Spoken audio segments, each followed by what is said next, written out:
ይሁን። ኢየሱስ ጌታ ነው። አምላካችን የእግዚአብሔር ስም የተባረከ።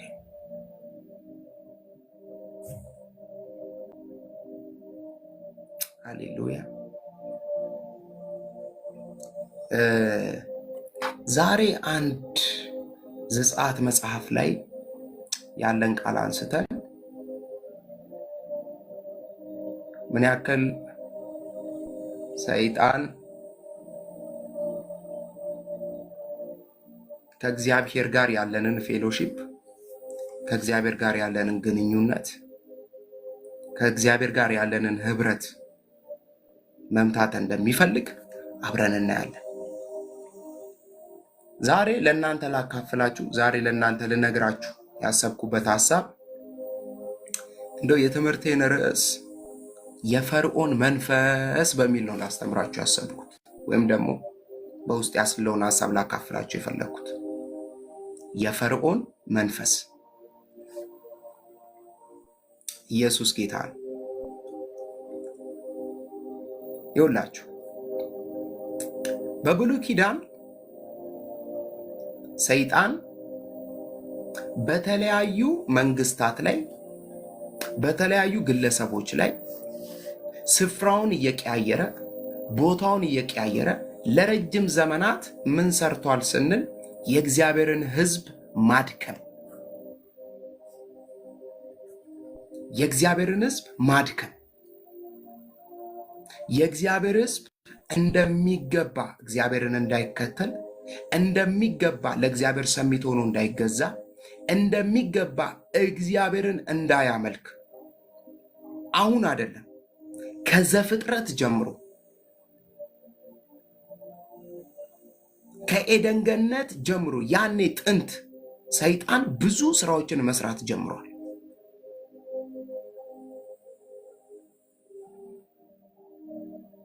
ምክንያቱም አማኞች ወይም ደግሞ ክርስቲያኖች ለእግዚአብሔር ሲገዙ እግዚአብሔርን እያመለኩና ህይወታቸውን ለሱ አሳልፈው ሰጥተው መኖር ሲጀምሩ ምን እንደሚሆኑ ጠንቅቆ ስለሚያውቅ ሰይጣን በፍጹም ክርስቲያኖች ለእግዚአብሔር ሰሚት ሆኖ እንዲገዙ አይፈልግም። ሰይጣን ይውላችሁ ለእኔ ተገዙ ብሎ ሰብኮ አያውቅም። እኔን አምልኩኝ ብሎ ሰብኮ አያውቅም። ለእኔ እንዲና እንዲያድርጉ አይልም ሰይጣን። ምክንያቱም እንደማታረጉ ጠንቅቆ ያውቃል። ክርስቲያኖችን ያልኩት፣ ያላመነ ያው የሱ ነው መጀመሪያ።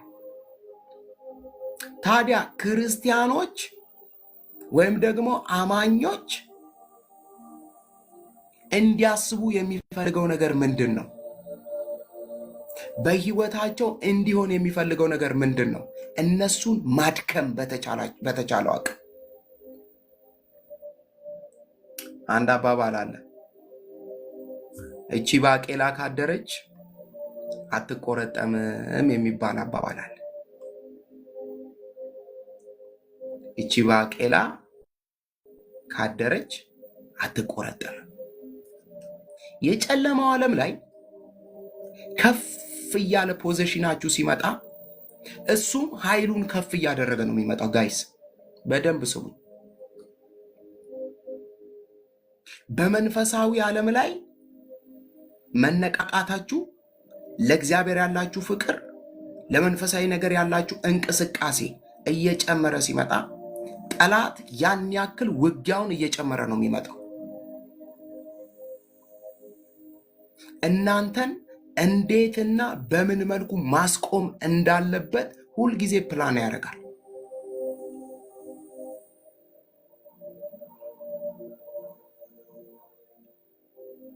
ስለዚህ እንደ አማኝ እንደ ክርስቲያን ነቅተን የምንኖርበት ዘመን አሁን ነው። ሰይጣን ዘመኑ እንዳለቀ አውቆ ከፊት ይልቅ እየተጋ በኃይል እየሰራበት ያለበት ዘመን ነው።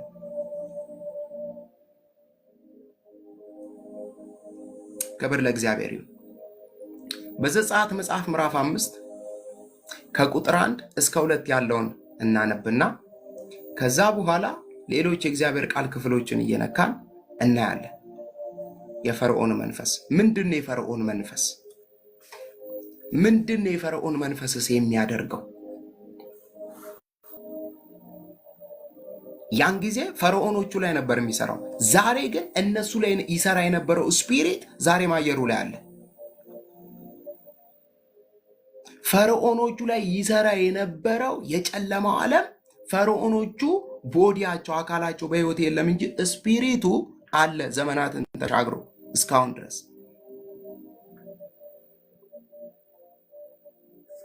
በደንብ ስሙ። ይሄንን ስንናገር እንደማይወድ ጠንቅቄ ያውቃለሁ። እንደዚህ አይነት አስተምህሮቶች ብዙ ሰዎች እንዲሰሙ አይፈልግም። አይኖ አውቀዋለሁ። ከሰማችሁ ካደመጣችሁ ግን ትጠቀሙበታላችሁ። ትተኩሳላችሁ፣ አትስቱትም። ተኩሳችሁ አትስቱትም። የጨለማውን ዓለም ለምን አግኝታችሁታል? ዘጸአት ምዕራፍ 5 ቁጥር 1 ቁጥር 2 ከዚህም በኋላ ሙሴና አሮን መጥተው ፈርዖንን እንዲህ አሉት። ምን አሉት? የእስራኤል አምላክ እንዲህ ይላል፣ በምድረ በዳ በዓል ያደርግልኝ ዘንድ ሕዝቤን ልቀቅ። ምኔ? በምድረ በዳ በዓል ያደርግልኝ ዘንድ ሕዝቤን ምን በል? ልቀቅ። ቁጥር 2 ፈርዖንም ቃሉን እሰማ ዘንድ እስራኤልን እለቅ ዘንድ እግዚአብሔር ማን ነው? እግዚአብሔርን አላውቅም እስራኤልን ደግሞ አልለቅም አለ።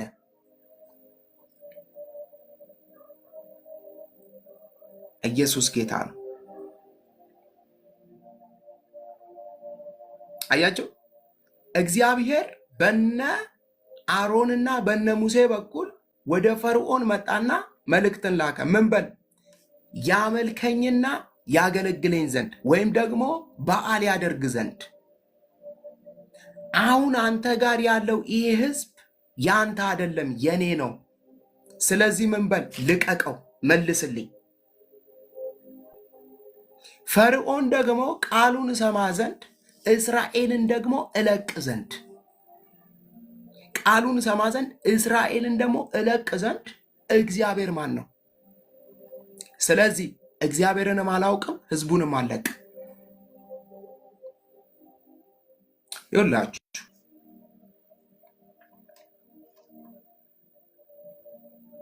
ጠላት ሁል ጊዜ የሚፈልገው ነገር ቢኖር ምን መሰላችሁ? እናንተ ለእግዚአብሔር ተገዝታችሁ እንድትኖሩ አይፈልግም። ቤታችሁ ለእግዚአብሔር እንዲገዛ፣ ስራችሁ ለእግዚአብሔር እንዲገዛ፣ ህይወታችሁ ለእግዚአብሔር እንዲገዛ አይፈልግም። ፈርዖን ምን አይነት መንፈስ መሰላችሁ? የፈርዖን መንፈስ የፈርዖን መንፈስ ሰዎች ለእግዚአብሔር እንዳይገዙ ሁልጊዜ ለጨለማው ዓለም ባሪያ ሆነው እንዲኖሩ የሚፈልግ መንፈስ ነው። ሁልጊዜ ባለህበት ሂድ ህይወት እንዲኖሩ የሚፈልግ መንፈስ ነው የፈርዖን መንፈስ። እንዲወልዱ፣ እንዲያገቡ፣ እንዲሳካላቸው፣ እንዲያገለግሉ አይፈልግም። ምንድን ነው የሚፈልገው? የፈርዖን ስፒሪት የሆነ ቦታ ዘመናችሁን እንድትጨርሱ ነው የሚፈልገው። እግዚአብሔር ወዳላችሁ፣ እግዚአብሔር ወደ ነገራችሁ፣ እግዚአብሔር ወዳየላችሁ ስፍራ እንዳትሄዱ ሁልጊዜ ፊታችሁ እየመጣ የሚቆም መንፈስ እርሱ የፈርዖን ስፒሪት ይባላል። የፈርዖን መንፈስ ይህ ህዝብ በአንድ ወቅት ወደ ግብፅ ይግባ እንጂ ሀገር ያለው ግዛት ያለው አስተዳዳሪ ያለው የሚቆጣጠረው አካል ያለው ህዝብ ነው። የዚህን ህዝብ ደግሞ ጉልበት የሚፈልጋለ፣ አቅም የሚፈልጋለ፣ ሪሶርሱን የሚፈልጋለ፣ ዕውቀቱን የሚፈልጋለ። ስለዚህ ልቀቅልኝ የሚል አካል አለ፣ አለቅም የሚል አካል ደግሞ አለ። አሁንም አሁንም ባለንበት በዚህኛው ዘመንና በዚህኛው ሲዝን አለቅም የሚል የጨለማ ዓለም አለ። የፈርዖን ስፒሪት፣ የፈርዖን መንፈስ አሁንም ትውልዱን በባርነት መግዛት የሚፈልግ፣ ልጆቻችሁን በባርነት ሊገዛ የሚፈልግ፣ ትዳራችሁን በባርነት ሊገዛ የሚፈልግ። በደንብ ስሙኝ ጋይስ፣ በደንብ ስሙኝ፣ በደንብ ስሙኝ። ዛሬ ይህንን መንፈስ ነው የምንመታው በጌታ በኢየሱስ ክርስቶስ። እግዚአብሔርን እንዳታመልኩት፣ ትክክለኛ የሆነውን የእግዚአብሔርን ድምፅ የእግዚአብሔር ልጆች እንዳይሰሙ የተሳሳተ መልእክትን የተሳሳተ አገልጋዮችን ወደ ህይወታቸው እየላከ የሚያደክም ስፒሪት አሁን ይሰራል በዚህኛው ዓለም። የፈርዖን መንፈስ ማለት ቀንበር የሚጭን፣ የፈርዖን መንፈስ ማለት ሁልጊዜ በባርነት ውስጥ ሰዎች እንዲኖሩ የሚፈልግ፣ የተሰጣቸው ህይወት የተቀበሉት ህይወት ምን አይነት ህይወት እንኳን እንደሆነ እንዲገባቸው የማይፈልግ መንፈስ ነው ይሄ መንፈስ። ዛሬ መጽሐፉን ሳጠናው ያየሁት አይፈልግም።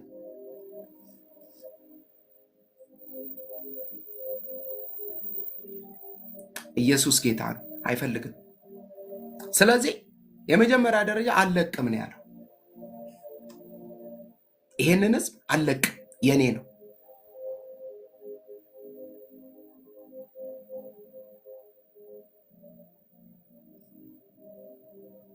ክብር ለእግዚአብሔር ይሁን። አልለቅም። ባሪያ አድርጌ ዛሬ መግዛት ፈልጋለሁ። ዛሬም ለእኔ ሰሚት ሆኖ እየተገዛ እንዲኖር እፈልጋለሁ የሚል መንፈስ ነው። ብዙዎች እንዲያለቅሱ፣ ብዙዎች ከተሰጣቸውና ካላቸው ነገር ይልቅ የሌላቸውን እያሳያቸው በየቤታቸው ቁጭ ብለው እንዲያነቡ ባሪያ ሆነው እንዲኖሩ ይፈልጋል ይህ መንፈስ። ዛሬ መንፈስ ቅዱስ በእንደዚህ መልኩ እንዴት እንዳየው እንደፈለገ አላቅም ቃሉ። እኔም እየተገረምኩ ነበር ማየው። እግዚአብሔር አንድ ጥያቄ ነው የጠየቀው። የእስራኤል አምላክ እግዚአብሔር እንዲህ ይላል። ህዝቡ ራሱ ተጠሪ ያለው ሲጠራ ራሱ የእስራኤል አምላክ ተብሎ ነው እግዚአብሔር የተጠራው። የእስራኤል አምላክ እግዚአብሔር እንዲህ ይላል፣ በምድረ በዳ በዓል ያደርግልኝ ዘንድ ህዝቤን ልቀቀው። ያንተ አይደለም ይሄ ኔሽን። ይሄ ጡብ የሚያቦካው ጡብ የሚጠፈጥፈው ጭድ እያመጣ ቆሽሾ ልብሱ ስታየው፣ ፀጉሩ አድጎ ስታየው፣ የተጎሳቆለ መስሎ ስታየው፣ ግን አለው ገዢ። ስለዚህ ልቀቅልኝ። ፈርዖን ደግሞ አለቅ። ዛሬ በእውነት ጸለይኩኝ። የትኛውም የተያዘባችሁ ነገር በጌታ በኢየሱስም ከቃሉ ጉልበት የተነሳ የተለቀቀ ይሁን። በጌታ በኢየሱስ ክርስቶስ ስም ስልጣን የተለቀቀ ይሁን። አለቅ።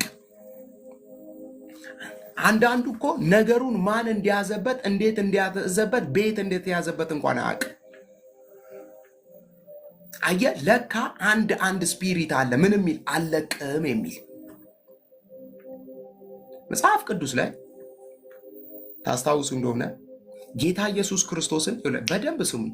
ጌታ ኢየሱስ ክርስቶስን 40 ቀን በነበረው ጾም ጸሎት ላይ 3 ፈተናዎችን ከፈተነው በኋላ አይደለም ራስን ከመቅደስ ላይ ጣል አለው። ወድቀ በፊቴ ብትሰግድ አለው። ይህን ድንጋይ ዳቦ ብታደርጋለው አይደለ? እንደዛ ካለው በኋላ መጽሐፍ ቅዱስ ምን እንደሚል ታውቃላችሁ?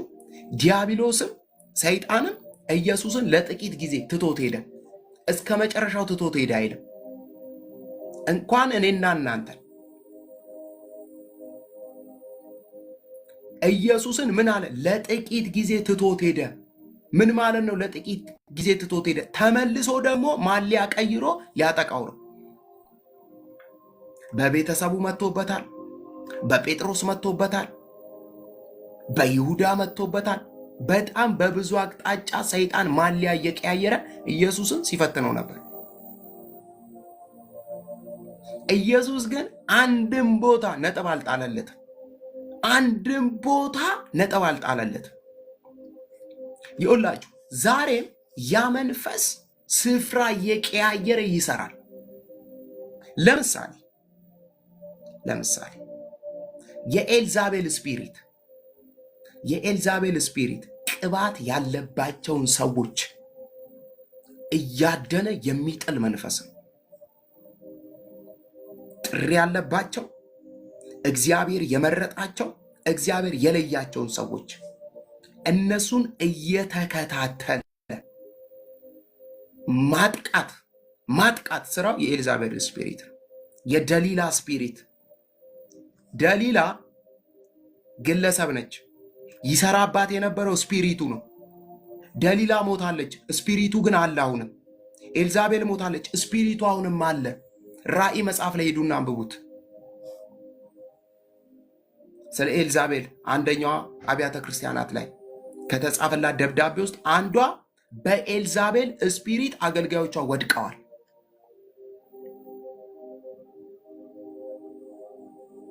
አየ ብሉይ ኪዳን ላይ ስፒሪቱ ቦዲ በለበሰችዋ ሴትዮ ላይ ይቀመጥ እንጂ አዲሱ ኪዳን ላይ ያለ አልሞተ መንፈሱ እሱ ስፒሪት ነው፣ አይሞት። አየ ዛሬም የእግዚአብሔር ሕዝብ በነፃነት የእግዚአብሔር ሕዝብ በመገዛት የእግዚአብሔር ሕዝብ ሁለንተናውን ሰጥቶ ለእግዚአብሔር እንዳይገዛና እንዳያመልክ የፈርዖን ስፒሪት የፈርዖን መንፈስ ዛሬም በባርነት ሊይዝ ይሞክራል። ሄደን እናያለን አዲስ ኪዳን ላይ የፈርዖን መንፈስ ምን አይነት መንፈስ ነው ስንል አለቅም የሚል መንፈስ ነው። ዛሬም እገዛለሁ የሚል መንፈስ ነው። ህይወቷን እገዛለሁ፣ ቤተሰቧን እገዛለሁ፣ ልጆቿን እገዛለሁ፣ እንትኗን እገዛለሁ ብሎ ሁልጊዜ እድል ፈንታ የሚፈልግ ስፒሪት ነው የፈርዖን ስፒሪት። ኦ መንፈስ ቅዱስ እዚሁ ዘጸአት መጽሐፍ ምዕራፍ 8 ላይ ልውሰዳችሁ። ቃል ኢየሱስ ጌታ ምዕራፍ 8 ቁጥር 28 ላይ እንደዚህ ይላል። አለቅም ካለ በኋላ እጅግ በጣም እነ ሙሴ ብዙ ተአምራቶችን ካደረጉ በኋላ ጓጉንቸሮችን ውሃውን ወደ ደም ከቀየሩ ብዙ ነገር ካደረጉ በኋላ እንደዚህ አለ። ይውላችሁ ቁጥር 28 ላይ እጅግ በጣም መከራውና ቻሌንጁ ሲበዛበት ፈርዖን መጀመሪያ አለቅም ብሎ ነበር። አሁን ደግሞ እንደዚህ አለ። ፈርዖንም ለእግዚአብሔር ለአምላካቸው እሺ በምድረ በዳ ትሰዉ ዘንድ እለቃችኋለሁ፣ ነገር ግን ርቃችሁ አትሂዱ።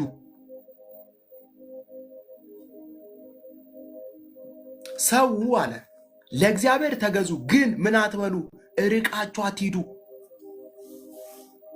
እኔ ቴሪቴሪ ውስጥ እኔ ግዛት ውስጥ ሆናችሁ አምልኩ።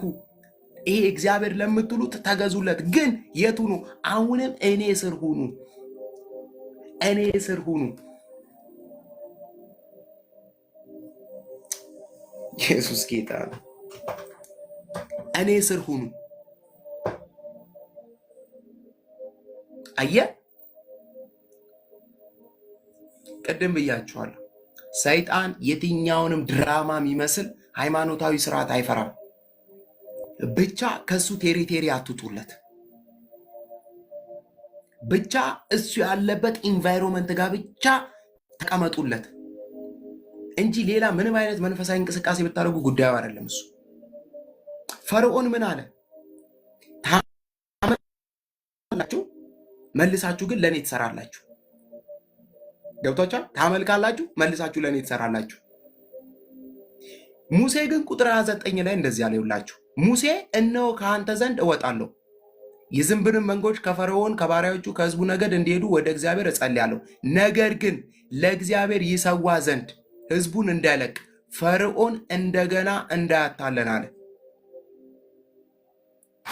ኢየሱስ ጌታ ነው። አያችሁ፣ ክብር ለእግዚአብሔር ይሁን።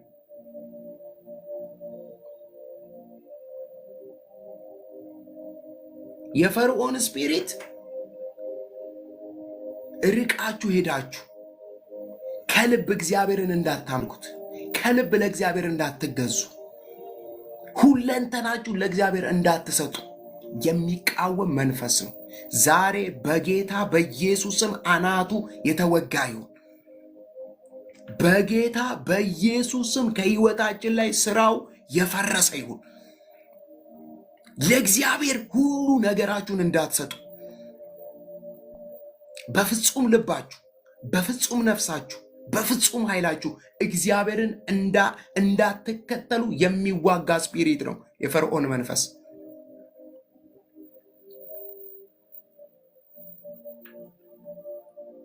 መጽሐፍ ቅዱስ ላይ አማሌቅ የሚባል ህዝብ አለ። የእስራኤልን ህዝብ አላሳልፍ ያለ መንገድ የዘጋ አማሌቅ ስፒሪቱ ይሰራል። አሁን አለ እዚህኛ ሰፈር ማሊያ ቀይሮ የሚጫወት ከዛ ሰዎች ላይ ጌም ሊጫወት የሚፈልግ አይነ ጥላ ነኝ እንትን ነኝ እንትን። እናትዬ ስፒሪቱ ይሄኛው ነው። አንቺ አይነ ጥላ ጋና ይሄ ምንድነው የሚባል እዚህ ጠቋር ምናምን የሚባል ጋር ነው እየታገልሻለሽ። ዋነኛው ስፒሪት ይሄኛው ነው። የክርስቲያኖችን ህይወት እያደከመ ያለ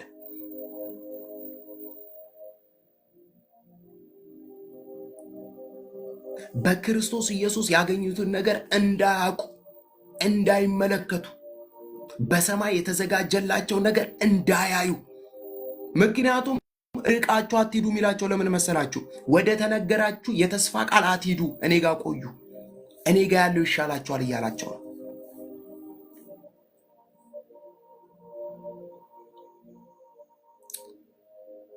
ክብር ለኢየሱስ ክርስቶስ ይሁን። አየህ፣ ያመልከኝና ያገለግለኝ ዘንድ ሕዝቤን ልቀቅ። ፈርዖንስ አለቅ።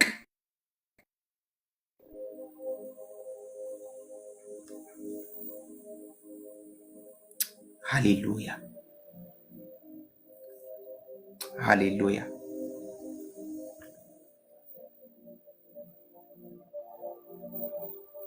ሃሌሉያ ሃሌሉያ ሃሌሉያ። ኢየሱስ ጌታ ነው። መጽሐፍ ቅዱስ ይኸውላችሁ ጋይስ በደንብ ስሙኝ። መጽሐፍ ቅዱስ በገላትያ መጽሐፍ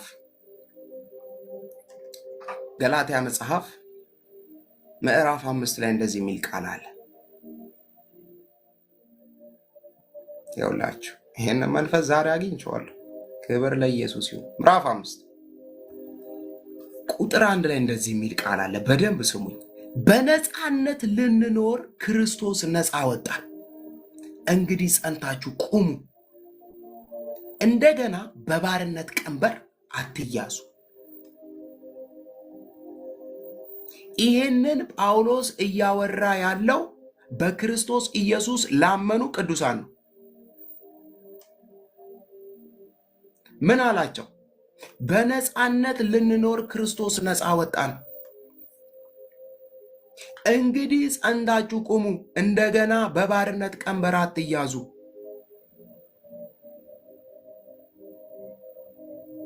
ምን ማለት ነው? ደግሞ በባርነት ቀንበር መገዛት አለ ማለት ነው። ደግሞ በቀደመው ስርዓት ውስጥ መግባት አለ ማለት ነው። አትፍቀዱለት። ያገኛችሁትን ነፃነት፣ በክርስቶስ የተቀበላችሁ ነፃነት፣ በክርስቶስ ያገኛችሁትን ነፃነት ደግሜ በባርነት ቀንበር ላስገባችሁ ሲል አትፍቀዱለት እያለ ነው።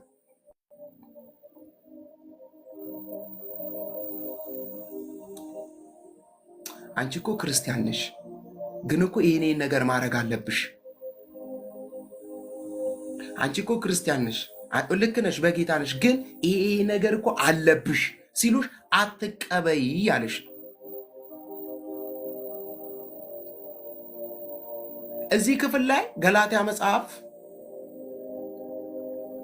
ክርስቶስ ኢየሱስን በእምነት ተቀብለው እንዳልጸደቁ ዳግመኛ በባርነት ቀንበር ማለት ሕግንም መፈጸም አለባችሁ የሚል ሐሰተኛ አስተምሮን አምጥተውባቸው ሰዎችን ተመልሰው ቀንበር ጭነውባቸው ነበር። ጳውሎስ ደግሞ ይህ ቀንበር እንዴት ላያችሁ ላይ እንዲጫን ትፈቅዳላችሁ? ክርስቶስ ነፃ አውጥቷችሁ ከሕግ ዋይቷችሁ ከርግማን ዋይቷችሁ እናንተ አንዳንድ ሰው እኮ አሁንም የአያቴ አዳልሞት ይከተለኛል ብሎ እኮ ቸርች ሄዶ የሚያጸልይ ክርስቲያን አለ፣ ግን በክርስቶስ ነኝ ይላል።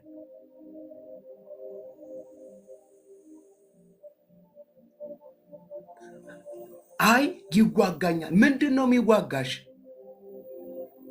ከዛስ ይገባል የሆነ ቤት የአገር መናፍስት ሲጠራበት ይውላል።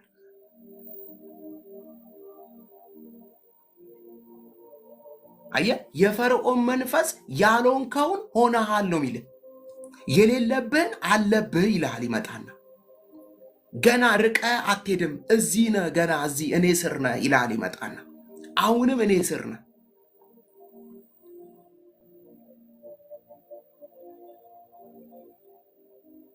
ኢየሱስ ጌታ ነው።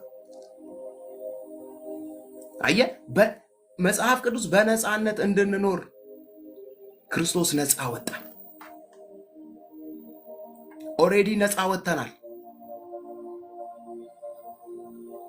እኛ ላይ ሚጫን ቀንበር እኛ ላይ ያለ የሆነ ምናምን የለም።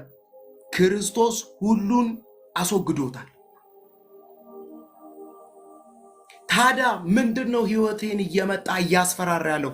ያኔ እስራኤላውያንን ያስፈራራ የነበረው የፈርዖን ስፒሪት ዛሬ ማሊያውን ቀይሮ መጥቶ ብዙዎችን ያስፈራራል።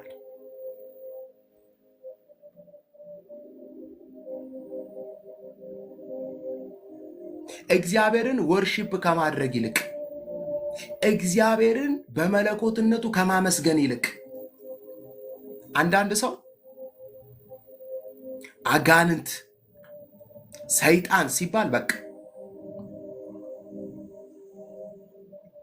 አየ ሰይጣን ይመጣና አሁንም እሱ ስር እንዳለሽ አሁንም እንዳለቀቀሽ ይመጣና ይሰብክሻል።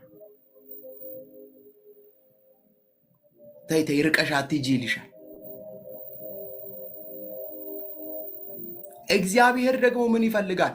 ልጆቹ ፍጹም ተለቀው ፍጹም ተሰጥተው እንዲያመልኩት እንዲገዙለት ይፈልጋል። ክብር ለመንፈስ ቅዱስ ይሁን። ሁለተኛ ቆሮንቶስ ምዕራፍ 3 ቁጥር 17 ላይ ምን ይላል መሰላችሁ? ጌታ ግን መንፈስ ነው፣ የጌታ መንፈስ ባለበት በዚያ አርነት አለ ይላል። ጌታ መንፈስ ነው። የጌታ መንፈስ ባለበት በዚያ ምን አለ? አርነት አለ። እስራት የለም። የጌታ መንፈስ ባለበት ነፃነት ነው ያለው። የጌታ መንፈስ ባለበት ሰላም ነው ያለው። የጌታ መንፈስ ባለበት ደስታ ነው ያለው። የጌታ መንፈስ ባለበት መጽናናት ነው ያለው።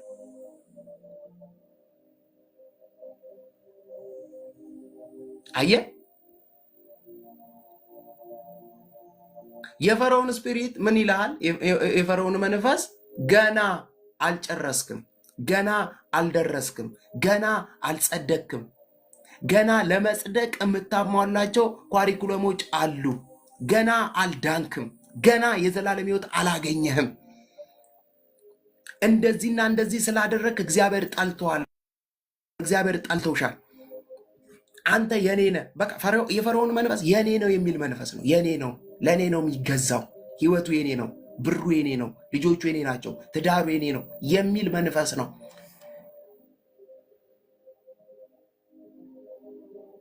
የኔ ነው መንፈሱ ዛሬ የሚሰራ።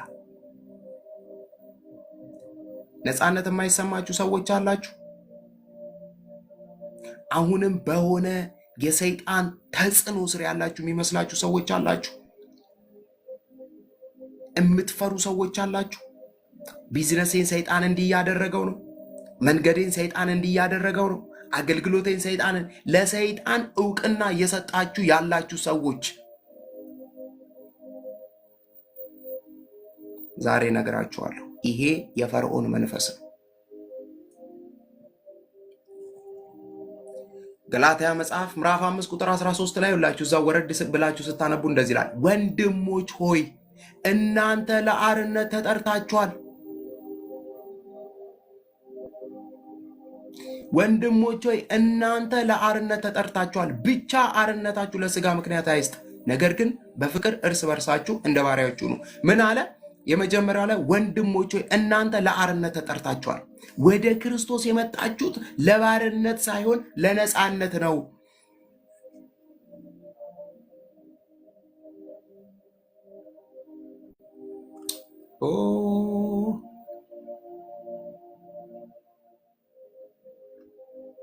አየ፣ የፈርዖን መንፈስ እውነትን እንድታውቁ አይፈልግም። ማንነታችሁን እንድታውቁ አይፈልግም።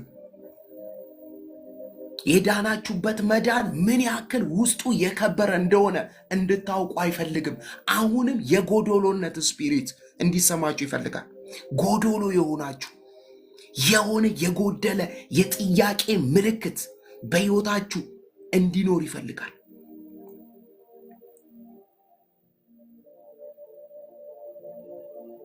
እንዲህ የሆነው እንዲህ ስለሆንኩ ነው፣ እንዲህ የሆነው እንዲህ ስለሆንኩ ነው እያላችሁ እንድታስቡ ይፈልጋል የፈርዖን መንፈስ። በፍጹም ነፃነታችሁን አጣጥማችሁ እንድትኖሩ አይፈልግም።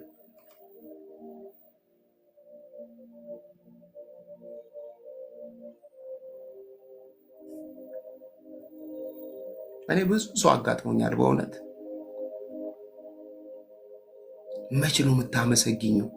መች ነው የምታመሰግነው እምለው ሰው አለ ሁልጊዜ ሲያግረመርም። ድሮ አያቴ ተቀልበው የነበረው የእሱ መንፈስ ያው አለቀ ብሎኝ፣ ምን ያረጋል አንቺ ጋር? ምን ያረጋል አንቺ ጋር? ምን ያረጋል አንቺ ጋር? የአያትሽ ጨሌ ምናምን ምን ያረጋል አንቺ ጋር? አንቺ በክርስቶስ ኢየሱስ ቆርጠሽ ቀጣልሹ ስንት ጊዜው። ለምንድን ነው ደግመን የምንስበው?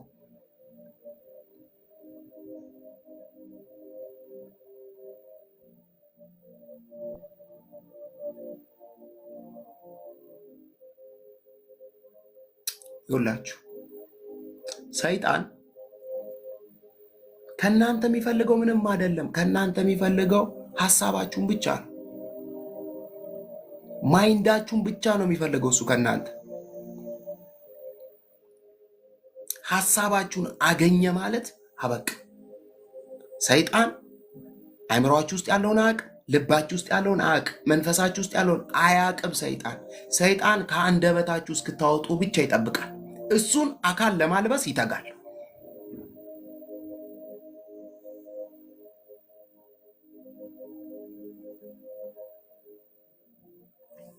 ክብር ለእግዚአብሔር ይሁን።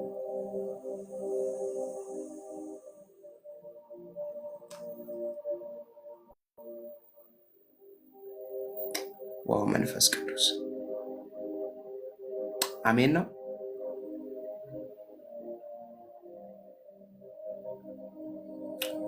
ገላትያ መጽሐፍ ምዕራፍ 2 ቁጥር 4 ላይ ይውላችሁ የፈርዖን ስፒሪት ያለባቸውን ሰዎች ጳውሎስ ሲናገር አሁንም ባርነት ውስጥ ቁጭ ብለው ያሉ ሰዎች ይውላችሁ ገላትያ ምዕራፍ 2 ቁጥር 4 ላይ ነገር ግን ባሪያዎች ሊያደርጓችሁ በክርስቶስ ኢየሱስ ያለንን አርነታችንን ይሰልሉ ዘንድ ሾልከው በስውር ስለገቡ ስለ ሐሰተኞች ወንድሞች ነበረ። ምን አለ? ነገር ግን ባሪያዎች ሊያደርጉን በክርስቶስ ኢየሱስ ያለንን አርነታችንን ይሰልሉ ዘንድ ሾልከው በስውር ስለገቡ ስለ ሐሰተኞች ወንድሞች ነበር። ምን ይሄ የሚጻፈው መልእክት የገላትያ መጽሐፍ በክርስቶስ አርነት ወጥተው ነፃ ወጥተው ቆይ አንዳንድ ነፃ ያልወጣችሁባቸው ጉዳዮች አሉ ብለው የሚያስተምሩ ሐሰተኛ አስተማሪዎች ወደ ገላትያ ቤተክርስቲያን ሾልከው ገብተው ነበር። ጳውሎስ የገላትያ አማኞችን ቆይቶ ሲመጣ ሲያያቸው ሰዎቹ ማምለክ አቁመዋል። ሰዎቹ እንደ በፊት መደሰት አቁመዋል። ሰዎቹ እንደ በፊት ሰላም አጥተዋል። ምንድነው ሲባል የቀደመውን ሕግ ለመፈጸም የቀደመውን ስርዓት ለመፈጸም ዛሬ ይታገላሉ። ምን ሆኖባቸዋል? ይሄ ደግሞ እንደ ባርነት እንደ ቀንበር ላያቸው ላይ ተሸክሟቸዋል። ተሸክሞት ይዞራሉ።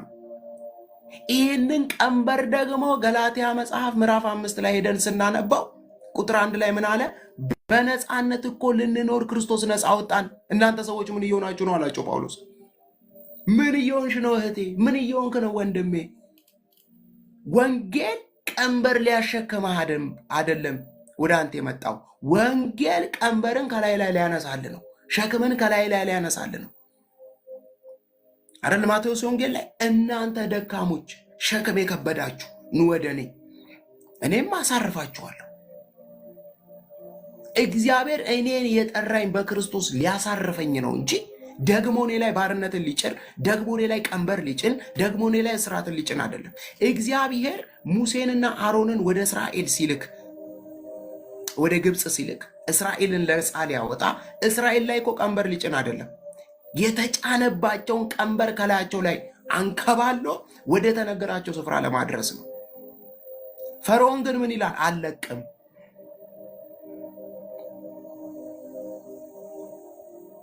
አልለቅም። ዛሬም ያ ስፒሪት አልለቅም እያለ ቅዱሳን ጋር ይሰራል። እንዴት አልለቅም? ማንነታቸውን እንዲያውቁ አልፈልግም። ቃሉን እንዲያነቡ አልፈልግም። እንዲጸልዩ አልፈልግም። ቸርች እንዲሄዱ አልፈልግም። ለመንፈሳዊ ነገር ሰሚቶ ነው እንዲገዙ አልፈልግም እያለ ቅዱሳንን ህይወታቸውን ቻሌንጅ ያደርጋል።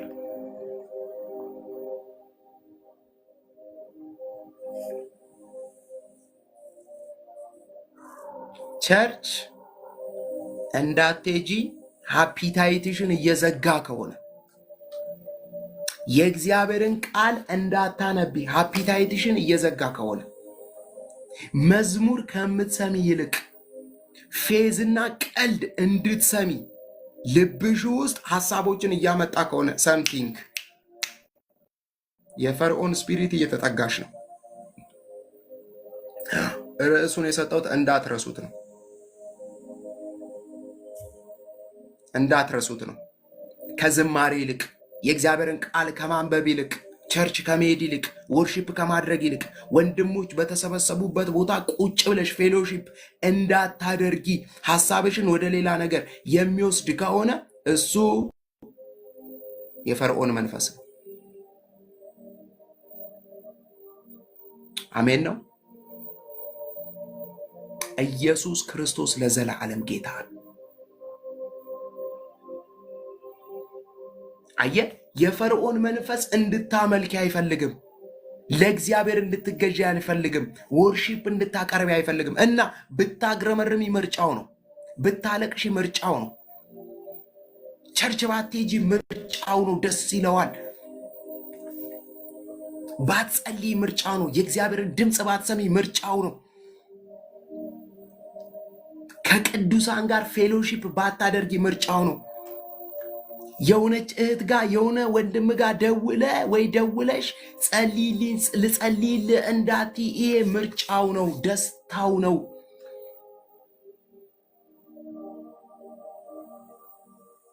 ደስታው ነው። ጋይስ ስፒሪቱ ዛሬም ይሰራል። እግዚአብሔር ነገር ያለባቸውን በማሳደድ ይሰራል። የሚተጉትን ይውላችሁ። እኔ ብዙ ጊዜ የምለው ነገር አለ። የተከፈተ የሥራ በር ሁሉ ከእግዚአብሔር አይደለም። የተከፈተ የሥራ በር ሁሉ፣ የተከፈተ አገልግሎት ሁሉ እግዚአብሔር የአገልግሎት በር ከፈተልኝ። ጸልይ፣ መጀመሪያ ጸልይ። ጳውሎስ እኮ መንፈስ ቅዱስ እንዳንሄድ ከለከለን። እነሱ ተጋብዘዋል፣ ሊያገለግሉ ሊሄዱ ነው። ሻንጣቸውን ሁሉ ነገራቸውን አስተካክለዋል። ልክ ሊነሱ ሊሄዱ ሲል መንፈስ ቅዱስ እንዳትሄዷል። የአገልግሎት በር ሃሌሉያ ተከፈተልኝ ብሎ አልሄደም። ድምፅ ሲያዳምጥ እንዳትሄዳል። ታስታውሱ እንደሆነ ዘፍጥረት መጽሐፍ ላይ እግዚአብሔር ይስሐቅን ወደ ግብፅ እንዳትወርድ አለው። እዚሁ ተቀመጥ፣ እዚሁ ባርክሃለሁ አለው። ያዕቆብን ደግሞ መጣና ሂዱ ረዳ አለው። ወዴት? ወደ ግብፅ። ልጁ ዮሴፍ እዛ እንዳለ ሲሰማ አየ። የፈርዖን መንፈስ የእግዚአብሔር ሕዝብ ድምፅ የእግዚአብሔርን ድምፅ እንዲሰማ አይፈልግም። እግዚአብሔርን እንዲጠራጠር ይፈልጋል።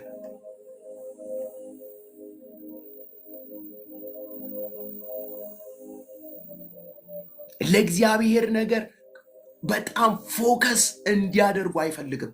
ከዚህ የተነሳ ምን ያደርጋል? ሁልጊዜ የመጣ የማድከምን ስራ ይሰራል።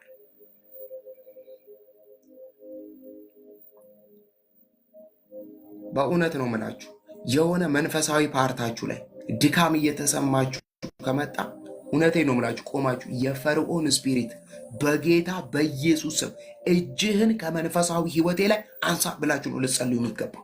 በጌታ በኢየሱስ ስም መንፈሳዊ ህይወቴን እያደከምክ ያለ እጅህን አንሳ ብላችሁ ነው ልትጸልዩ የሚገባው። እጅህን አንሳልኝ። ከመጸለይ ይልቅ እንቅልፍ፣ ቃሉን ከማንበብ ይልቅ የሆነ ሙቪ እንድታዩ ካደረጋችሁ፣ ቸርች ከመሄድ ይልቅ ከሆኑ ጓደኞቻችን ጋር ካፌ ተቀምጠን እንድንቆይ ካደረገ ስፒሪቱ መጥቷል።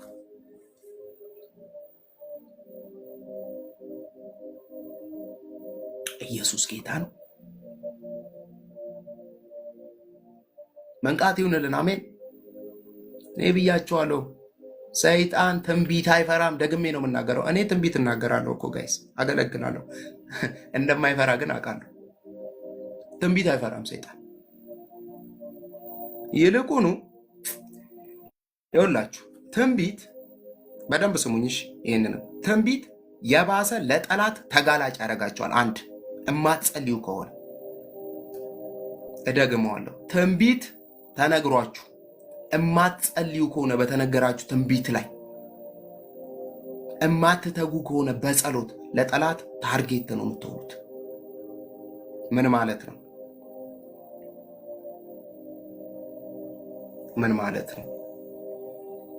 እግዚአብሔር በትልልቅ መድረኮች ላይ ታገለግኛለሽ ብሎ ትንቢት አንቺ ጋር ከመጣ እነዛ ትልልቅ የእግዚአብሔር ይሰጥሻል የተባለውን መድረኮች፣ ቦታዎች ለመዝጋት አንቺን ደግሞ ከመንገድ ለማስቆም ሰይጣን የማይፈነቅለው ድንጋይ የለም። ከዛን ቀን ጀምሮ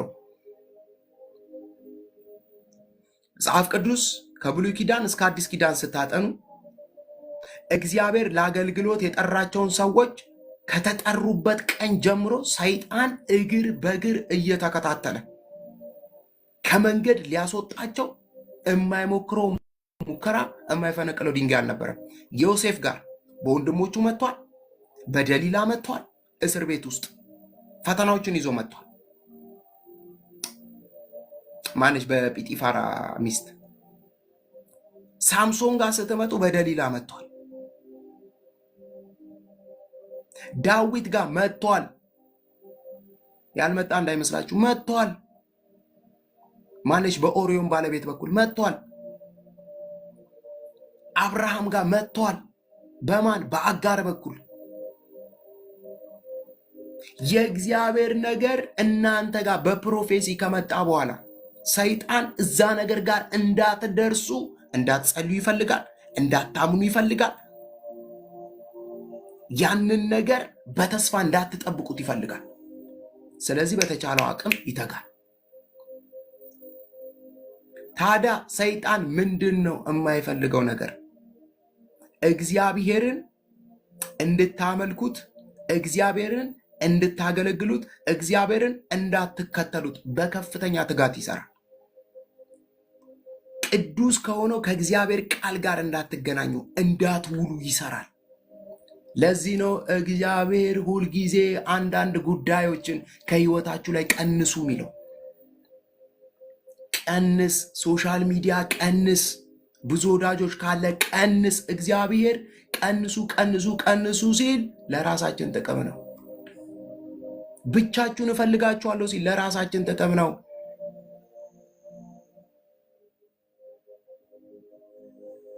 ይሄ ህዝቤ አለ እኮ እግዚአብሔር። በቃ ግብፅ ውስጥ ሆኖ እኔን ማምለክ አይችልም። ምክንያቱም ግብፅ ውስጥ ብዙ ባዕድ አምልኮቶች አሉ፣ ብዙ ጣዖቶች አሉ። እዛ ባለበት ስፍራ ደግሞ ይሄ ህዝብ እግዚአብሔርን ማምለክ አይችልም። ስለዚህ ይሄ ህዝብ ከዛ ህዝብ ተለይቶ መውጣት አለበት። ለማን? ለእግዚአብሔር ብቻ።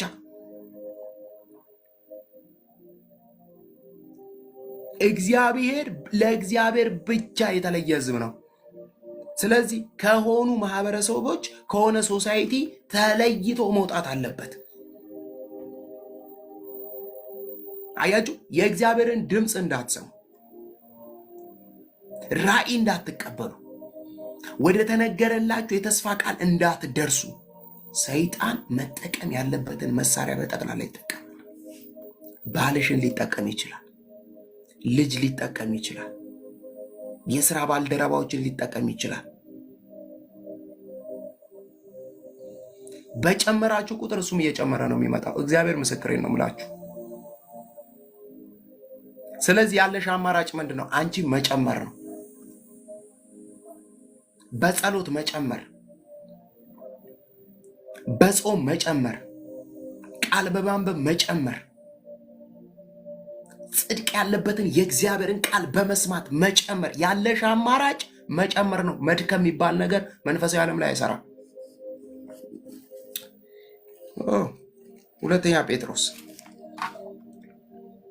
ሁለተኛ ጴጥሮስ ላይ ልውሰዳችሁ። ሃሌሉያ። ኦኬ፣ ሁለተኛ ጴጥሮስ ምዕራፍ 1 ከቁጥር 5 ጀምሮ እንደዚህ ይላል። ስለዚህ ምክንያት ትጋትን ሁሉ እያሳያችሁ በእምነታችሁ በጎነትን ጨምሩ፣ በበጎነት እውቀትን፣ በእውቀት ራስን መግዛት፣ ራስን በመግዛት መጽናትን፣ በመጽናት እግዚአብሔርን መምሰል፣ እግዚአብሔርን በመምሰል የወንድማማችን መዋደድ፣ በወንድማማች መዋደድ ፍቅርን ጨምሩ። ከቀነስኩስ ከቀነሽ አጠገብሽ አንድ ጠላት አለ። ያንቺን መቀነስ ያንቺን መውረድ የሚጠብቅ አንድ ጠላት አለ፣ ዲያብሎስ ሰይጣን። ስለዚህ ያለኛ አማራጭ ምንድን ነው? በትጋት መጨመር። 5 ደቂቃ ምጸልይ ከሆነ 10 ደቂቃ፣ 10 ደቂቃ ምጸልይ ከሆነ 20 ደቂቃ፣ 20 ደቂቃ ምጸልይ ከሆነ 1 ሰዓት እያደረግኩ ማሳደግ አለብኝ። እምነቴ ሊጨምር ይገባል ከፊት ይልቅ። በጎነቴ ያለኝ በጎነት መቀነስ አይደለም ያለበት፣ ከፊት ይልቅ በጎነቴ መጨመር ነው ያለበት። በእውቀት ጨምሩ አለ። በእውቀት ጀምሩ። በቀን 1 ምዕራፍ የምታነቢ ከሆነ 2 ምዕራፍ አድርጊው። 2 ምዕራፍ የምታደርጊ ከሆነ 4 ምዕራፍ አድርጊው። ራስን በመግዛት ደግሞ ጨምሩ አለ። ምን ማለት ነው ራስን መግዛት ማለት? ስጋሽ አንዳንድ ነገር ያምረዋል።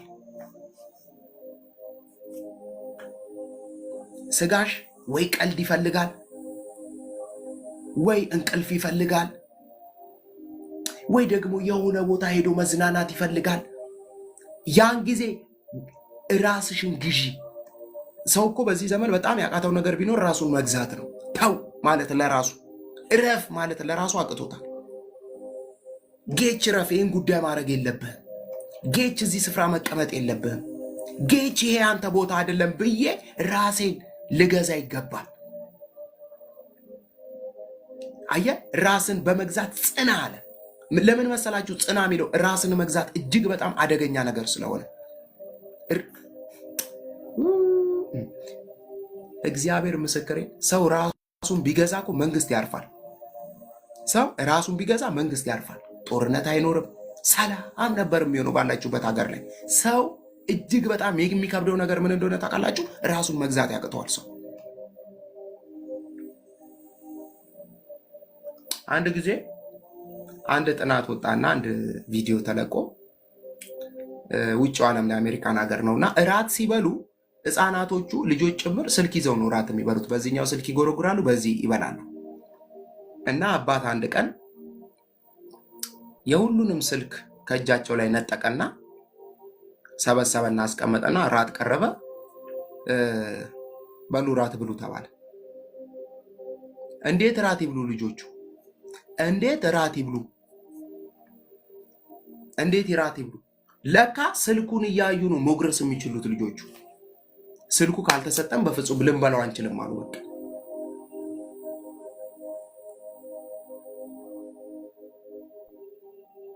ኢየሱስ ጌታ ነው።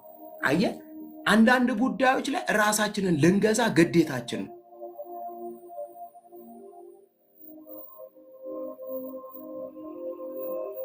አሜን ነው።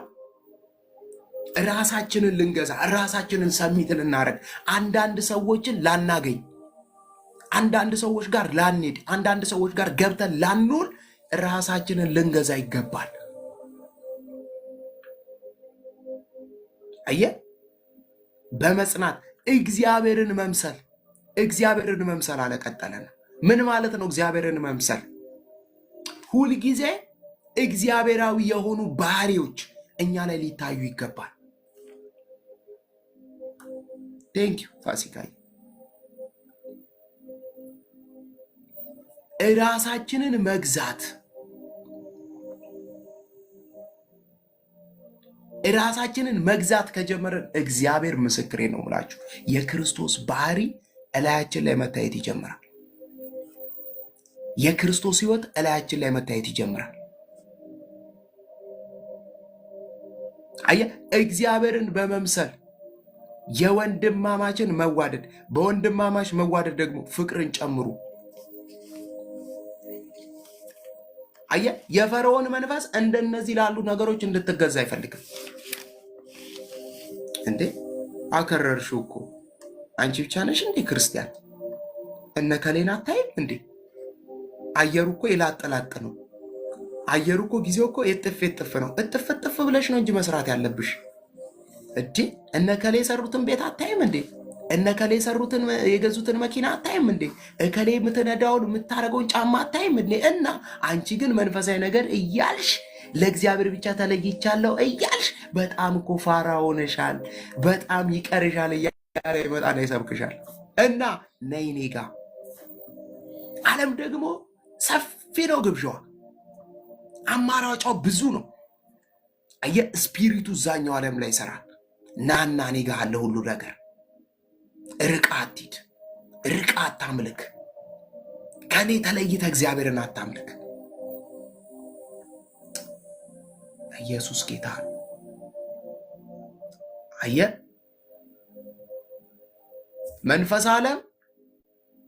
መንፈስ ዓለም ልትነቃበት ይገባል።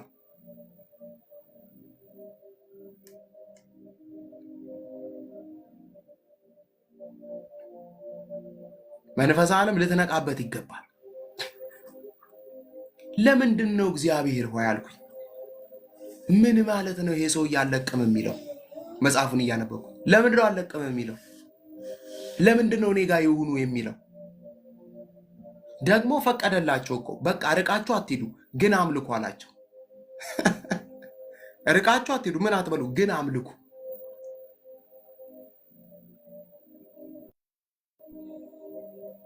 አየህ፣ አሁንም በዚህ ዘመን እንደዚህ ነው። ባይዞ ቸርች ውስጥ ይውላችሁ ጋይዝ፣ ቸርች ውስጥ አሁን አንዳንድ ጉዳይ ኖርማል እየሆነ መጥቷል። ድሮ ስብዓት ለአብ የሚባሉ ጉዳዮች ዛሬ ቸርች ውስጥ ኖርማል እየሆኑ ነው ጋይዝ፣ ኖርማል እየሆኑ ነው። አንዳንድ ጉዳዮች፣ አንዳንድ ኃጢአቶች ኖርማል እየሆኑ ነው።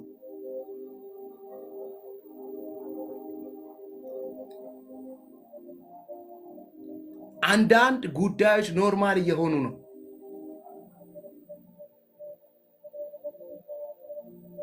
አየህ፣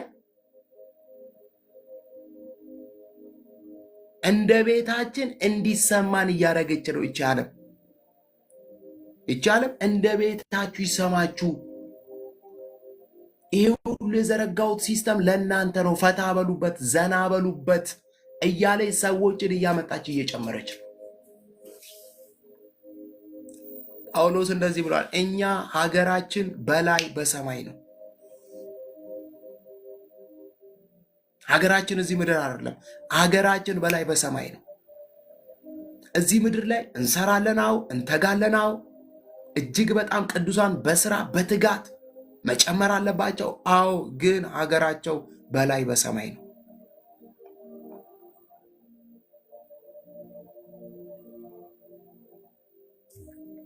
አየህ፣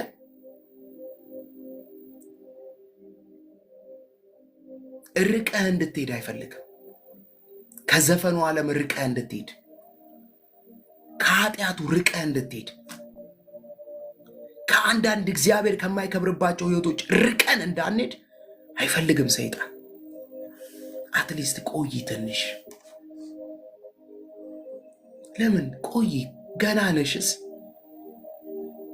ምንድን ነው አንቺ በጣም ቅድስና ቅድስና አልሽ እንዲህ፣ በጣም ነው ጽድቅ ጻድቅ ልሁን አልሽ።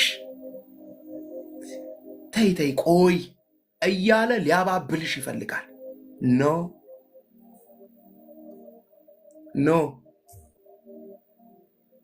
ኖ አደለ። ኢያሱ እንደዚህ አለ እኮ ልክ የመጨረሻው የመሬት ክፍፍል ላይ እስራኤል ተሰብስቦ የእስራኤል ነገዶች አላምር ሲለው፣ አካሄዳቸው አላምር ሲለው በሉ በሉ አለ። እጁን አነሳና እኔና ቤቴ እግዚአብሔርን እናመልካለን፣ ዛሬ እናንተ የምታመልኩትን ምረጡ አለ። ግማሹ ጥጃ አምሯል፣ አልለቀቀውማ። ከግብፅ ይዞት የመጣው አለ። ስጋው ይውጣ እንጂ አሁንም አለ ውስጡ። አንዳንድ ጊዜ ያናፍለዋል።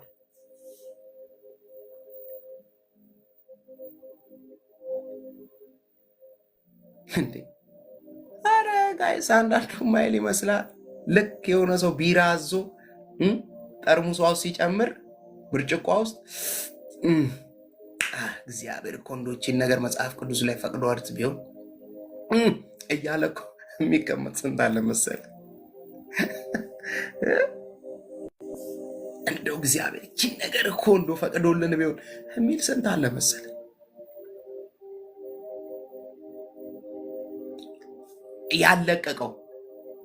ያለቀቀው ልክ የጫቱ ገራባ እንደዚህ ሲያልፍ በላይ ወደ ኡፍ ይሄ ነገር እኮ ጥሩ ነበር ግን ምን ታረገዋለህ የሚል ስንት አለ መሰለህ። ያለቀቀው አየህ፣ ርቀህ አትሂድ ይልሃል።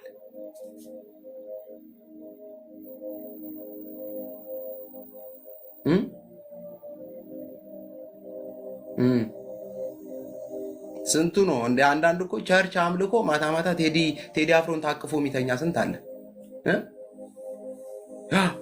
አለ። እነ ንዋይ ደበበ እነ ኩኩን አቅፎ የሚተኛ ስንት አለ።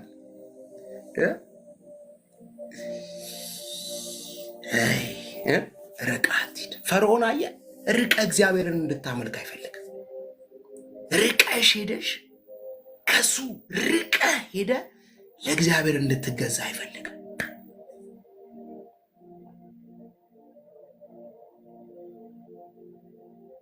አንድ ጊዜ አንድ ሰው ቲክታክ ላይ ነው እና ክርስቲያን ነው፣ በሆነ ዘፈን ነው የሰራውና አየሁት። ገና መልቀቁ ነው ደግሞ ገና እንደለቀቀ ነው የደረሰኝ። አየር ላይ ነው የደወልኩት። አንተ ምን እየሆንክ ነው አልኩት። ምን እየሆንክ ነው? አይደብርም? ለህሊና አይደብርም? አይ ምን ችግር አለው? የአውደ ዓመት ስለምን አውደ ዓመት ነው የምታወራው? አንተ የትኛው አውደ ዓመት አክባሪ ሆነ ነው? በእውነት ተናድጄ ኢሞሽናል ሆኜ ማለት ነው። በዚህ ስንት ሰው እንደሚሰናከል ታውቃለህ? አሁኑ ነው አልኩት። ገናውን የለቀቀው አሁኑ ነው አጥፈው አልኩት። ማንም ፎሎ አላደረገውም። አየር ላይ ገባና ዲሌት አደረገው። አይመጥንህም እኮ አልኩት። ምን ታደርጋለህ እዛ ሰፈር?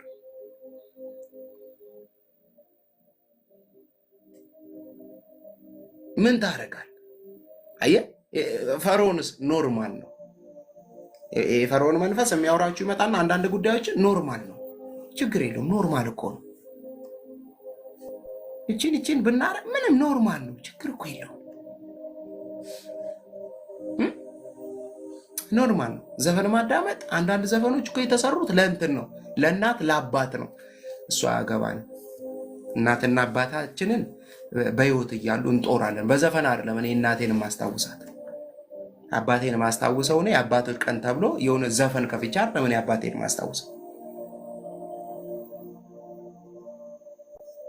በጣም አዛኝ አልቃሽ ይመስል አንዳንዱ በቃ ዘፈን ያለ አባቶች ቀን። ኧረ አባትህ በህይወት ካለ በህይወት እያለ ርዳ። ለእናትሽ በህይወት ካለች በህይወት የሚያስፈልጋትን ነገር አድርጊ። ከዛ በኋላ ምንም ነገር አታድርጊ። የእናቶች ቀን እናቴን እንትን ምናምን አይሰራም። አየህ ክርስትና በቃ ክርስትና ተለይተ የምትኖርበት ዓለም ነው። በጌታ በኢየሱስ ተለይተን የምንሄድበት ተለይተን የምንታወቅበት ጸጋ ያብዛለን። በጌታ በኢየሱስ ክርስቶስም ጸጋ ያብዛለን። ኢየሱስ ክርስቶስ ጌታ ነው።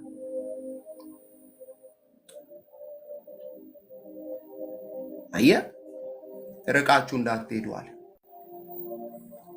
ርቃችሁ እንዳትሄዱ። ችግር የለበትም።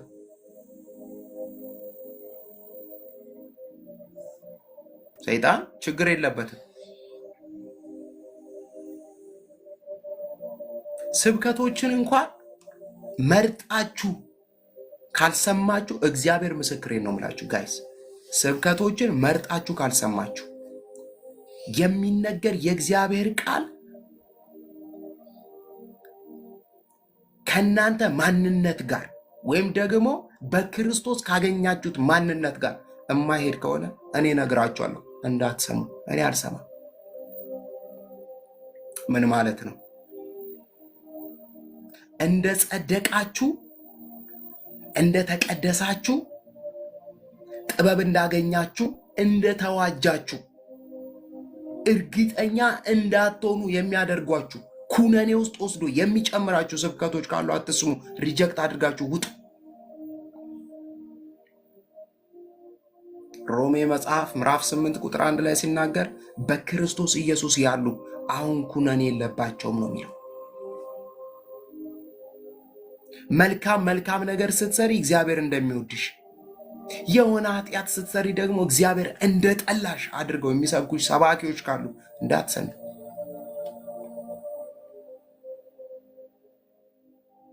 በዳናችሁበት ድነት በሰማችሁት እውነት እርግጠኛ እንዳትሆኑ የሚያደርጓችሁ የትኛውም ድምፆች እግዚአብሔር ምስክሬን እንዳትሰሙ። እኔ ድነቴን በክርስቶስ ኢየሱስ ያገኘሁትን ነገር የጾታዬን ያክል እርግጠኛ ነኝ። ናው አሁን ብሞት እግዚአብሔር መንግስት እንደምገባ 100% እርግጠኛ ነኝ። አልጠራጠርም። አንድ ጊዜ አንድ ምስክርነት አየሁኝ። ጎስፐል ቲቪ የሚባል ፕሮግራም አለና አንዲትን ሴት አስነሳት። ሊጸልይላት ነይ ልጸልይልሽ አላት። ቆመች። ስንት ዓመትሽ ነው በጌታ አላት። በደንብ ስሙኝ ጋይስ። ስንት ዓመትሽ ነው በጌታ ሲላት 20 ዓመቴ ነው አለችው። አሁን ብትሞቺ አላት። በእውነት ነው የምላችሁ፣ አሁን ብትሞቺ መንግስተ ሰማያት ትገቢያለሽ አላት። እኔ እንጃ እኔ አላቅም አለችው። በጌታ በኢየሱስ እኔ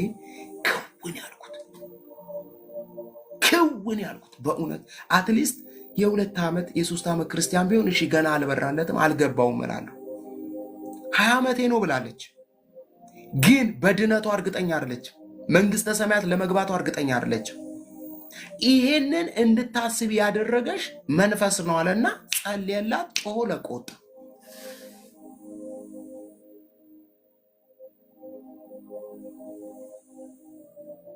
አያ ነፃ እንዳልወጣ በክርስቶስ ነፃነት እንዳላገኘ አሁንም ገና የሚቀር የሆኑ ምዕራፎች እንዳሉ የሚነግር እሱ የፈርዖን መንፈስ ይባላል። አለቅም የሚለው መንፈስ። ታዲያ ምንድነው ማድረግ ያለብኝ? ምንድነው ማድረግ ያለብኝ? እቺን ብዬ ብቻ እሺ ልጨርስ። አይ ቲንክ ሌላ ጊዜ ደግሞ በደንብ ጨምሬበት እመጣለሁ። ክብር ለእግዚአብሔር ይሁን። ምን ላድርግ? የዮሐንስ ወንጌል ምዕራፍ 8 ቁጥር 32 ላይ እንደዚህ ይላል፣ እውነትን ታውቃላችሁ፣ እውነትም አርነት ያወጣችኋል። እውነትን ታውቃላችሁ፣ እውነትም አርነት ያወጣችኋል አለ ጌታ ኢየሱስ። ምን ማለት ነው? ከእንደዚህ አይነት እሳቤዎች ከእንደዚህ አይነት የማንነት ቀውስ ውስጥ ሰው መውጣት የሚችለው የእግዚአብሔርን ቃል ሲያጠናና ሲያነብ ሲሰማ ብቻ ነው።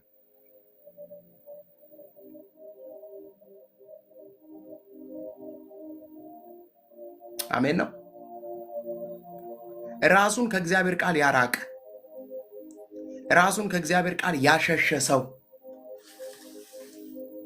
ትክክለኛ የሆነ ማንነቱን አገኛለሁ አያገኝም። ስለዚህ የሚያስፈልገው ነገር ምንድን ነው? እውነትን ታውቃላችሁ፣ እውነት ደግሞ አርነት ያወጣችኋል።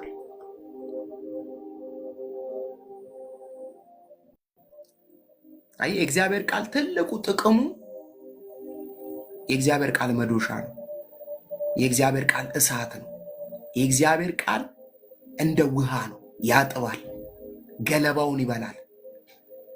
እንደ መዶሻ እላያችን ላይ አስተሳሰባችን ላይ የተቀመጡ አንዳንድ ሐሳቦችን እየነረተ ያፈርሳቸዋል። ወደ ትክክለኛ መስመር ያስገባናል። የእግዚአብሔር ቃል ሰውን እግዚአብሔር ምስክሬን ነው ብላችሁ ሰው መክሩት ያልተስተካከለ ሰው ጥቂት የእግዚአብሔር ቃል ያስተካክለዋል። እኔ ያነበብኩት ቃል ብዙ ጊዜ በእውነት ነው ምላችሁ የሆነ ነገር ሳደርግ ይወጣና ይናገረኛል። እንዲህ እኮ ተብሎ ተጽፏል ይለኝ። ከውስጤ እኮ እንዲህ ተብሎ ተጽፏል። አያችሁ፣ ርቀን ሄደን እንዳናመልክ፣ ርቀን ለእግዚአብሔር ነገር ብቻ እንዳንኖር ሰው ገዳም ዓለምን ክጄ ምናምን ብሎ ገዳም ይገባል። ገዳም ሰይጣን የሌለ ይመስለዋል። የትም አለ እርሱ፣ እንደውም እዛ ይብሳል።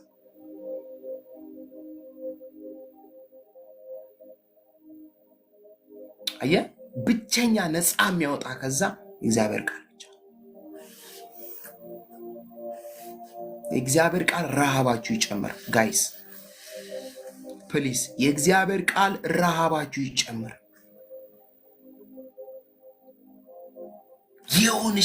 የሆነ ደቂቃ ስታገኙ ስልካችሁን ከፈታ አድርጋችሁ የሆነ ምዕራፍ አንብቡ። እከሌ ምን ፖሰተ ብላችሁ አትግቡ። አንብቡ። የሆነ አውጡና አንብቡ። የሆነ ቆሮንቶስን ግቡና አንብቡ። ቆላሲያስን ግቡና አንብቡ። መቼም ጣታችን መጽሐፍ ቅዱሱ ጋር ይደርስና ቲክቶኩን ይጫነዋል ዘሎ። መድኃኔዓለም እኔ እኮ ለምን እንደተጫንኩት አላቅም እንላለን። ከዛ ያመጣልናል ላይክ የተደረግነውን የሆነ ነገር የተደረግነውን ሼር የተደረግነውን በቃ ከዛ በኋላ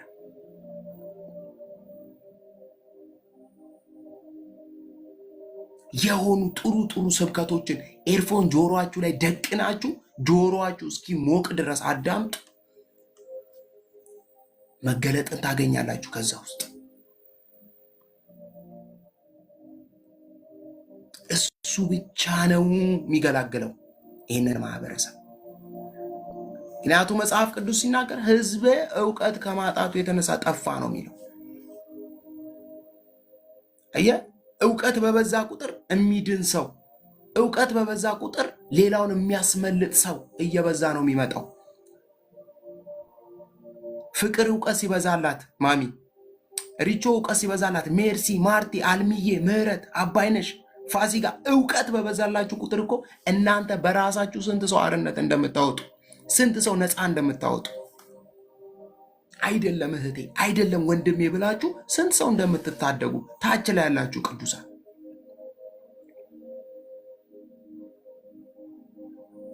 ክብር ለእግዚአብሔር ይሁን። ርቀን መሄድ ይሁንልን። አሜን። አሁንም ሳና ከገባንባቸው ገመዶች ማምለጥ ይሁንልን። አሜን። ሶሻል ሚዲያው ካስገባብን፣ ስራ ካስገባብን፣ የሆነ እግዚአብሔርን እንደሚገባ እንዳናመልከውና እንዳንገዛለት ከገቡብን ገመዶች በኢየሱስ ማምለጥ ይሁንልን። በጌታ በኢየሱስ ክርስቶስ ስም ስልጣን ማምለጥ ይሁንልን። በጌታ በኢየሱስ ክርስቶስ ስም ስልጣን ማምለጥ ይሁንልን። በጌታ በኢየሱስ ስም በጥሰን መውጣት ይሁንልን።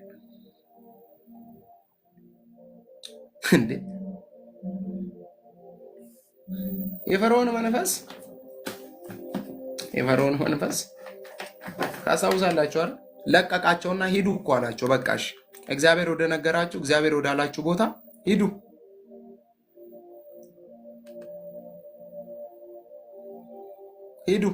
እሺ ከለቀቃቸው በኋላ የሚገርማችሁ ነቃ። የሆነ ሰዓት ፈርዖን ነቃና ከተማው ባዶ እንደሆነ አየ። በደንብ ስሙ። ይቺን ብዬ ጨርሳለሁ።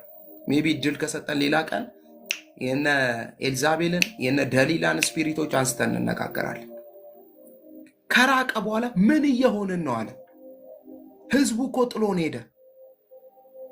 ምን እየሆንን ነው? ህዝቡ እኮ ጥሎን ሄደ እና ሄደን ተመልሰን እናምጣው። በሉ ሰረገላችሁን ያዙዋል። አሜን ነው። በሉ ሰረገላችሁን ያዙ። ሄደን ህዝቡን እናምጣው።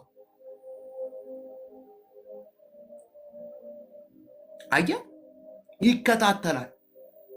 የት ግባችሁ ጋር እንዳትደርሱ፣ የተነገራችሁ ነገር ጋር እንዳትደርሱ። ታዲያ እኔ እሱን እንዴት ነው ማሸነፈው? ርቄ በመሄድ የባሰ እሱ የሚፈልገውን ዴቪል የሚፈልገውን ነገር አብሬ ባለመፈጸም፣ አብሬ ባለመተባበር፣ በመቃወም አልፈልግም በማለት ትቼ በመሄድ እንደ ዮሴፍ ይኸው ልብስሽ ይኸው ልብሴን እምቢ ብሎ ሸሽቶ በመሄድ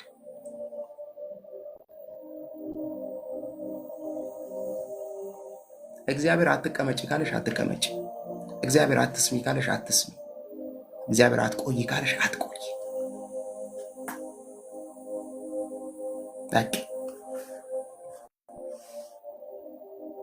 ይሄ የኔ ድምፅ አይደለም፣ ይሄ የኔ ስብከት አይደለም ካለሽ እግዚአብሔር ምን ትሰሪያለሽ? ዲስኮኔክት አድርገሽ ውጭ።